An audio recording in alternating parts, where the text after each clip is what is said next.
go. So just focus, and this should be one of your higher scores. So, sorry, something in my throat. Okay, phi-1 is going to be exponential functions. We're going to be getting into logarithms in this unit, and logarithms and exponentials are actually inverses of each other and go hand in hand. So the first lesson today is going to just focus on exponentials and exponentials only. So everybody write this down. This is the form of what an exponential function looks like. Y equals A times B, and B is raised to the x power. Now what each thing is in this equation is A is our initial value, or our starting point.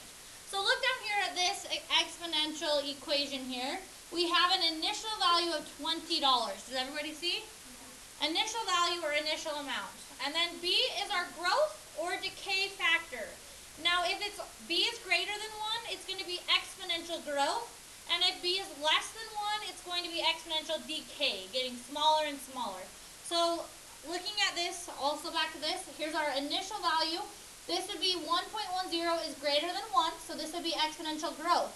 Now this is only a growth of 10%, because the 1 means we're getting back $20 fully, plus an additional 10%. Does everybody remember talking about that a while back? Okay, great. Now, here's the thing though, a negative is not considered, when I say less than 1, I don't mean negatives. We're talking absolute value of B. So for example, this 0.20 right here, this would be exponential decay, because it's a value that's less than 1. So really it's a value between 0 and 1. So looking at each of these are exponential growth or decay functions. Let's go through and determine what's what. So we have right here an initial value of 3. And we have a growth factor of 2. Do you agree? Yes.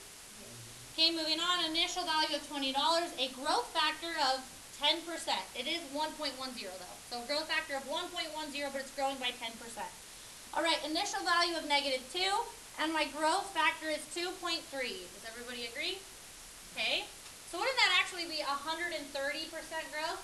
Because the 100 originally is just the -2 back or whatever. Does that make sense? Okay, awesome. Now moving on, but if I ask you what's the growth factor, you just say 2.3. All right, right here, this would be the initial value of 4 and a decay factor of 0.20. So that means you're only getting 20% worth of the 4 back. So that would be a decrease of 80%. Do you agree? Yes. Okay, awesome. Now here's the thing, it is not considered exponential if your B value is 1. Why? Because think about plugging in values for 1. If I plug in 0, I get 1. If I plug in 1, I get 1. If I plug in 2, I get 1. So that would just be a straight line at 1. Exponentials get exponentially larger or exponentially smaller from left to right.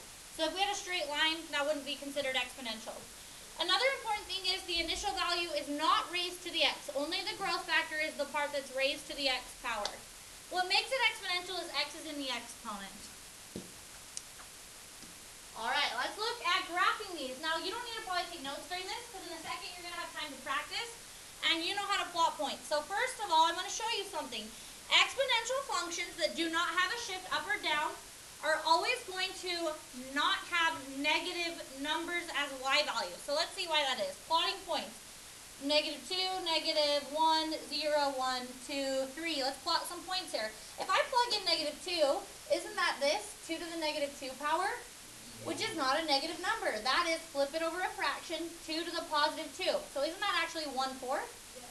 1/4. It's not negative, it's just a small decimal, correct? Yeah. So if I was to plug in -3, wouldn't it just be 1/8? An even smaller decimal. And if I plugged in a -4, it'd be 1/16. So do you see how as I plug in values for x, I'm just approaching a smaller and smaller value. I'm just getting close to 0, aren't I? Okay, awesome. That's creating what's called an asymptote. If I plug in a -1, 2 to the -1, wouldn't that be 1/2? Any base to the 0 power, 2 to the 0 is 1. Plug in a 1, you get 2. Plug in 2, you get 4. Plug in 3, you get 8. So everybody, once again, I'm going to plot these points. Over -2 up 1/4. Over -1 up 1/2. Over 0 up 1. Over 1 up 2. Over 2 up 4. Over 3 up 8. So what's happening is it's going exponentially larger. Sorry, connecting that through. And it has an asymptote. We just talked about how it's never going to be negative, it's just going to get smaller and smaller. So it's approaching a horizontal asymptote at 0. Does everybody see? Alright, we knew it was growth because 2 is greater than 1. So notice from left to right it started out really small and got exponentially larger. All right, so let's think about base 4 to the x. Is it also going to have a horizontal asymptote at 0? Well, let's think about it. Let's plug in some values, -2, -1, 0, 1, and 2. If I plug in a -2, wouldn't that be 1/16? And then same thing's happening. If I plug in a -1, I get 1/4. If I plug in 0, I get 1. If I plug in 1, I get 4. If I plug in 2, I get 16. So do you guys see how, once again, it's just going to approach 0 if I plug in negatives? Yeah, and this one, the growth factor is larger, so just notice it starts out really small and it just grows quicker. Does that make sense? It's still exponential growth. Okay, awesome. Let's look at an exponential with a negative right here. Let's see what we think is going to happen. Can anyone tell me what they think that is, based on our knowledge from previous functions? That's a good thought. It might decay.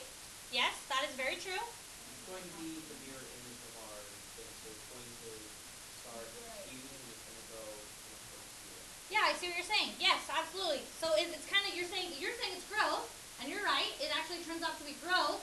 But what's happening is it's actually exponential. Sorry, you're saying it's decay. And you're right, it is actually decay. But what's happening is it starts out as growth, and then if you can remember, isn't a negative in front of x a reflection over the y-axis? Yes. So when we reflect it, now it's going like this, making it decay. Does that make sense? Way to see that, you guys. Way to think. So let's just plug in values. -2, -1, 0, 1, and 2. Look, if I plug in a negative and a negative become positive, so wouldn't that be 4?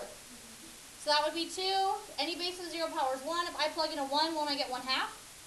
If I plug in 2, I get 1/4. So we see we still have a horizontal asymptote at 0. It's just now, as we go this way, it's approaching 0. Does that make sense? Yes. So -2 up 4, and so on. And now it's just approaching 0 from here. Very good. I know you know how to plot points, so just watching this. Where do you think, with this one, do you think we're going to have a horizontal asymptote? No, wait, wouldn't it be a So vertical line? just think for a second. Will this one have a horizontal asymptote? No. Yes.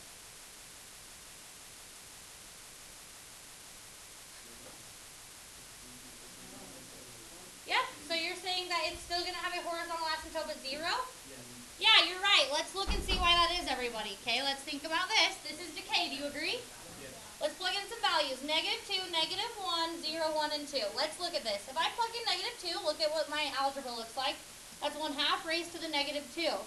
So isn't that 1 raised to the -2 divided by 2 raised to the -2? So wouldn't I just flip them? So that would actually be 2 squared. Wouldn't it? Flip it up. So it's just 4. Very good. Plug in a -1. What will I get? 2. Correct? It flips it, doesn't it? Okay, awesome. Plug in a 0. Any base to the 0 power is?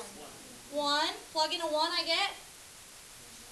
1/2. Plug in 2, I get? 1/4. So what's happening? It's approaching 0, isn't it? Okay, good. Yeah, it's decay and it's approaching 0. So guys, what are you catching on to here? Don't all exponential functions have horizontal asymptotes at 0? Yes, no matter what the base is, it's always going to have a horizontal asymptote at 0 until we start shifting. Okay? So do you guys see? I can plot the points, but I think you get it. Want to just go like this? Okay. All right, let's look at one that has some more oomph to it, like this. Y is equal to base 2. Sorry, not base 2. Our initial value is 2, and our base is base 3 raised to the x. We can always make an xy chart here. I just want to show you something.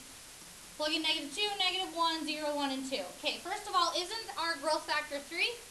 So from left to right, it's getting larger. Let's just plug in a -2 here.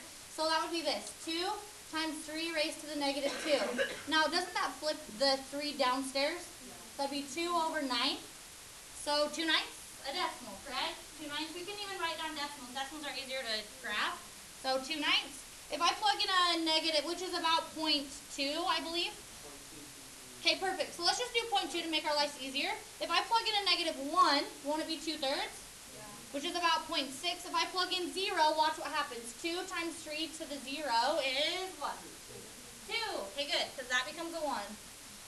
If I plug in 1, I get 6. If I plug in 2, I get 18. So we see it's starting out small and getting exponentially larger. Well, we see that we still have a horizontal asymptote at 0, and we can just plot points. Is that pretty easy for everybody?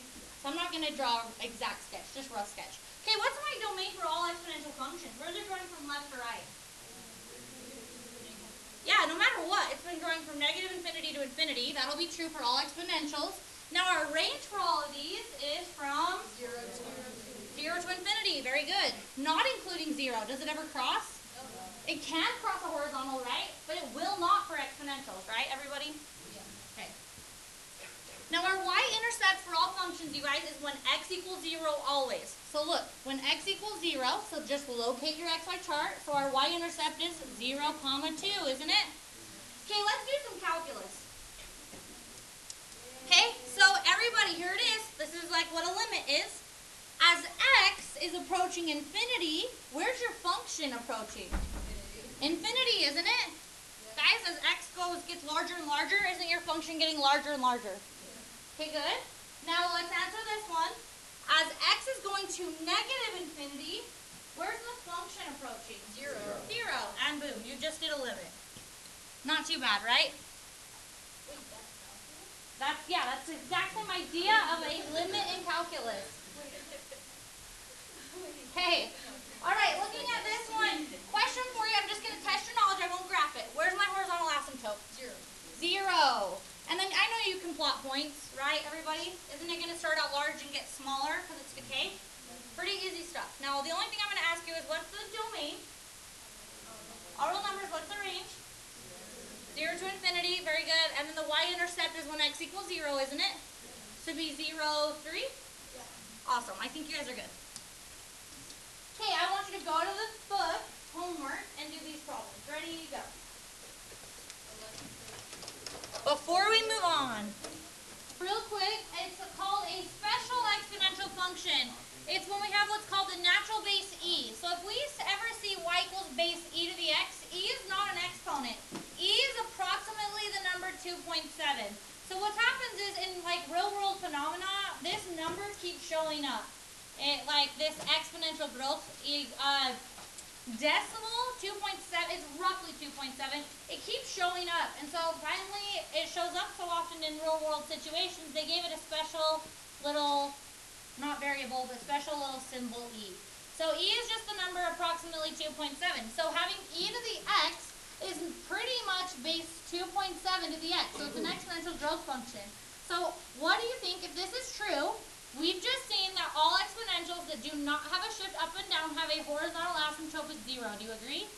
Well, this shouldn't be any different then. It has just a base 2.7, which makes sense. Let's plug in some numbers, -2, -1, 0, 1, and 2. If I plug in a -2, that would flip it. So wouldn't that be 1 over 2.7 squared? Which is just a decimal close to 0. If I plug in -1, that's 1 over 2.7, which we could get the actual decimal, but I'm not worried about it. Any base to the 0 power is 1, right?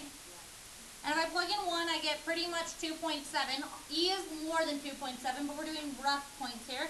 If I plug in 2, I think I get 7 point something. 7 point what? 2. Okay, perfect. So let's just go with that. 7.2. So look. -2, I'm up close to 0. -1, a small decimal. Over 0, up 1. Over 1, up 2.7 units. Over 2, up 7.2 units. So we just see that e is just a special exponential growth function. So now the only thing that would change domain and range on this one is the same as with our other exponentials. If I was to go, okay, x minus 2 plus 4, wouldn't our horizontal asymptote be at 4 now? Just like all the other exponentials, yeah? And my domain would still be negative infinity to infinity. My range would be 4 to infinity. Okay, really, you're not going to be asked to graph much e. If you were, you could just use your calculator, but once again, you could be given this and asked domain and range. All right, so now looking at just evaluating, honestly, you can just type it into your calculator, but I want to show you something. If our function f of x is equal to e to the x, if I said find the function when you plug in 2, don't you just plug 2 in right there? That'd be e to the 2nd power. It'll say in the instructions that they want you to, this is an exact answer, but also we can put the decimal answer. Let's round to 3 decimal places. What's the decimal? 3 point? Now, I want everybody to go to your calculator. There's an E button. You need to use the E button. So go to, if you go straight down, look on the very left-hand side here, on the very left hand, do you see the LN button? If you look above it, there's a little E to the X. So hit second LN, and then hit 2. That's how we're going to calculate E. We're going to actually put in E. Say it again. Perfect. 7.389. Let's do 4 decimal places. Okay, awesome. So it says take the function and plug in -2. That's e to the -2. You can just plug it in. But simplified, wouldn't it be 1 over e squared? Alright, so either one, you can type it straight in, or you can type it in like this. You'll get the same answer. Decimal it, 3.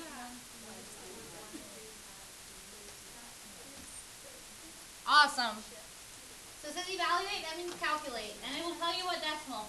Okay, let's read some story problems here. It says, given a car is worth $20,000 and its worth is depreciating at a rate of 20% per year, how much will the car be worth in 5 years? Now guys, this one is just it's going down by 20% one time each year.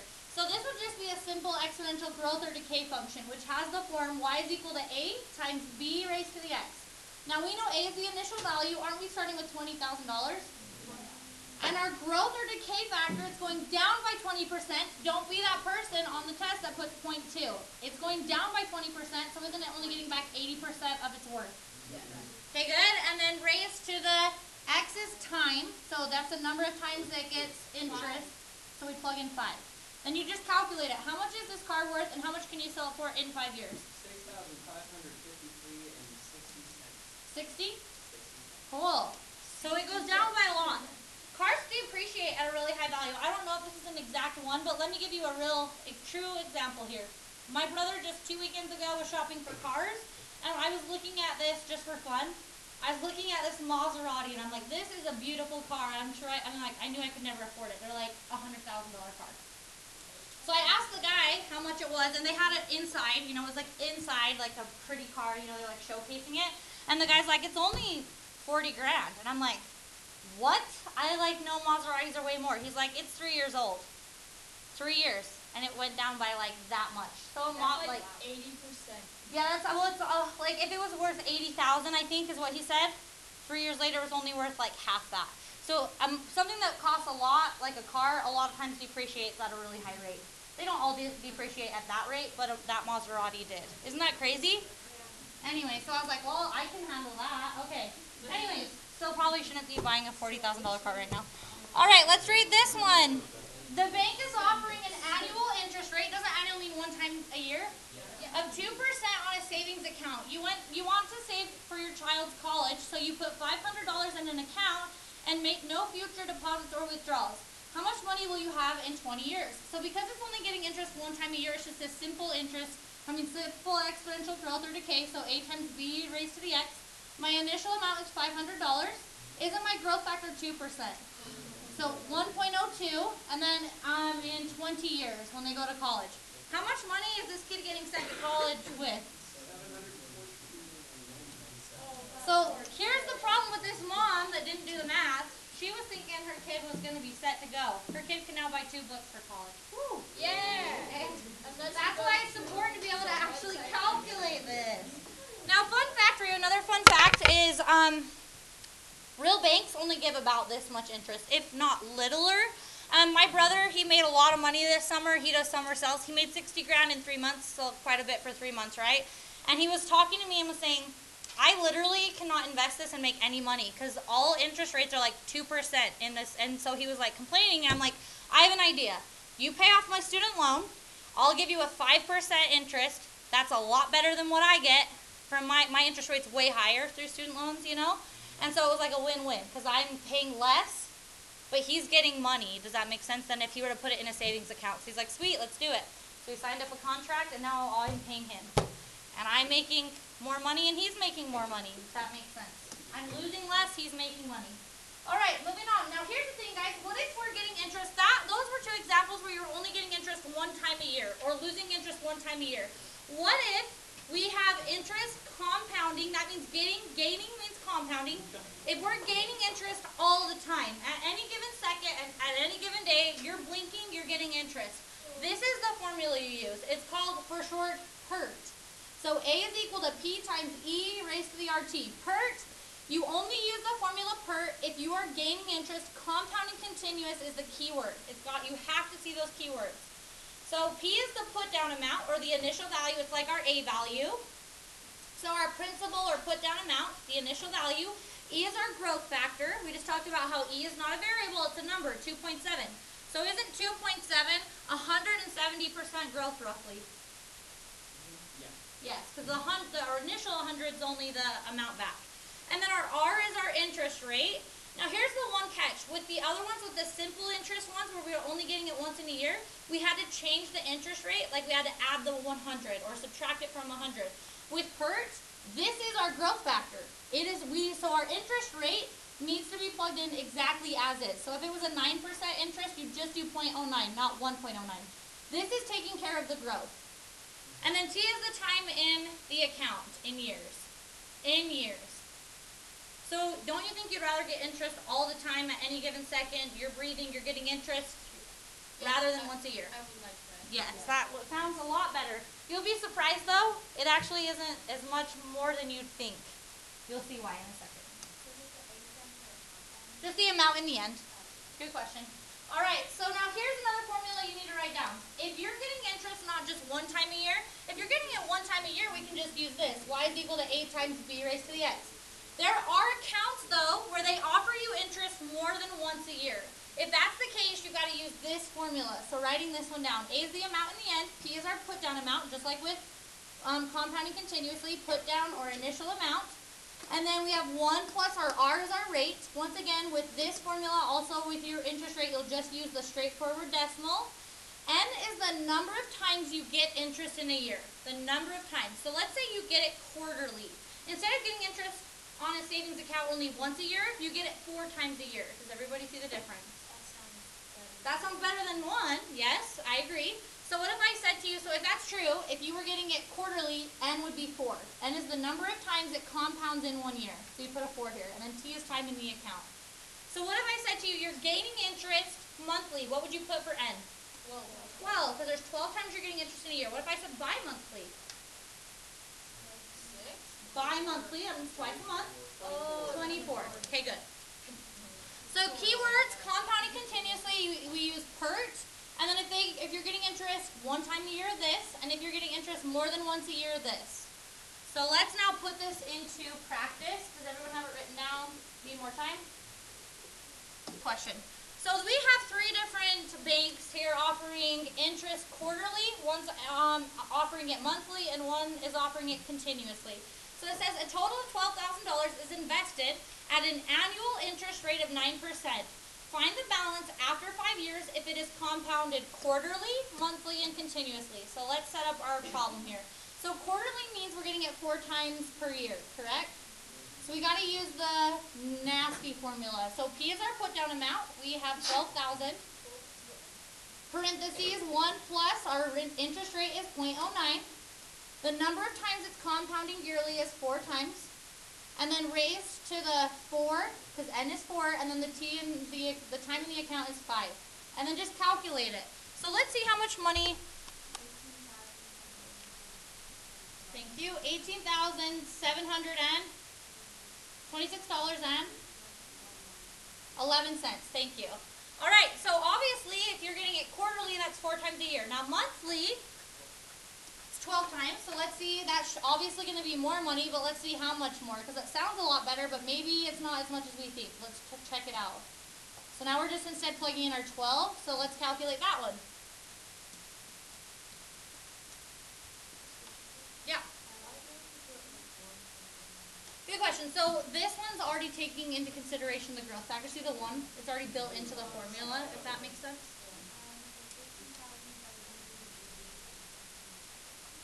Okay, look at the difference. Not that big, is it? It's still more. Still more, but not a huge, as big of a difference. So if one required you to put an initial fee down, you'd have to take that into consideration, right? Like if this one required you to put in an initial fee or something, so you just have to calculate it. Because it's not as big of a difference. Now compounding continuously, you'd say I'm going to use PERT.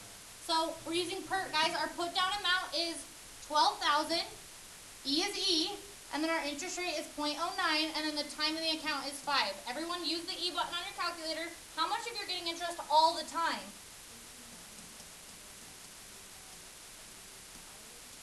Okay, cool. guys, it's not that big of a difference. Look, if you only get it 4 times a year, you get 18,726. If you get it all the given time of every given day of every given second, it's not that much more, right? Which is weird, right? Let's talk about it. Your annual rate is the same. Yeah, your annual rate is the same, but in this one, once again, you're getting interest all the time during that year. Now, here's kind of why. Hopefully, this will kind of make sense to some of you. If I was to draw an exponential growth function, it would look something like this, wouldn't it? Now, here is time, and here's the amount of money over time. So let's think here. From here to here, like from this year to this year, isn't this the amount of money and this the amount of money? A pretty decent jump, right? Yeah. But now watch, when we start getting out here, isn't it less and less of a jump? Do you see what I'm saying? So eventually it gets so steep that it's kind of just right there, the same amount. Does that make sense, everyone? Once you get so far out, you kind of stay in the same spot. But no bank is gonna offer you 9%. Right, true. Okay, do 61. We're almost done with the lesson here. You're doing good. Do 61, and then we're going to do the one last piece that will take us 30 seconds. Finish up. Last examples. Last examples will take me 10 seconds if you watch, everybody. So, if I said to you, solve this equation, that means solve for x that makes this a true statement. Without even having to do math, what would you say? X equals 2, because 3 to the second power is 9. True? So the one-to-one property says this: if every element in the range of a function will correspond to exactly one element in the domain of a function. So that means each y will only have one x. So this y value will only have one answer for x. Does everybody see? So what's going to happen is, what we can do is we can use that and rewrite both sides as the same base so that we can solve using our exponents. So look, this is base 3 to the x is equal to, isn't 9 base 3 to the second power? So look, if we have them written as the same base, do you see how easy it is to solve? X equals 2. Now, obviously that one, you didn't need to write it like that, but they won't all be that straightforward. Look at a couple more examples, then we're done. So if I said to you solve, you would not want to do guess and check. That's not the appropriate way to do it. Instead, you'd say, okay, I'm going to rewrite this as both sides as base 2, or the same base, and then solve with my exponents. So we have 2 raised to the x minus 3 is equal to 16 is 2 to the 4th. So my true statement is x minus 3 equals 4. And now it's just algebra. Add 3. So it must be 7. My answer is 7. Does everybody see? Okay, now look at this one. This one will throw people for a loop. Here's the thing, guys. We have base 1/5. We could figure out how to write 125 as base of 5th, but I personally like to deal with whole number bases. Wouldn't it be appropriate to take 5 upstairs as long as I use a negative exponent? Aren't they equal? So I'm going to rewrite this one as base 5 to the negative 1 raised to the x plus 1. That's an equivalent statement. Now equals, and now it's a lot easier to think of 125 as just base 5. So isn't that base 5 to the 3rd? So now look at my true statement. Now there is a parenthesis here. We know raise a power to a power and you multiply, so I've got to distribute my negative. So my true statement is negative x minus 1 equals 3. And then just solve. Add 1, divide by negative 1. So x equals negative 4. Pretty easy, right? Okay, that is the end of the lesson. So you can now, almost, sorry, I forgot. Same thing though, what would be my true statement? 2x minus 1 equals 4. So I'd add 1, divide by 2, so 5 halves. This one I wanted to show you for a reason. So we have x squared plus 6 equals 5x. People say, well, I don't know how to solve that. Yeah, you do. How do we solve quadratics? We get it set equal to 0. Subtract 5x, good. So we have x squared minus 5x plus 6, and then you say, I'm going to solve by factoring. Well, multiply 3 by 6 adds up to be negative 5. 3 times 2, negative, negative. So this factors to be x minus 3, x minus 2. So the two solutions are 2 or 3. 3 and 2. All good with that? Okay, that is truly the end. So now you can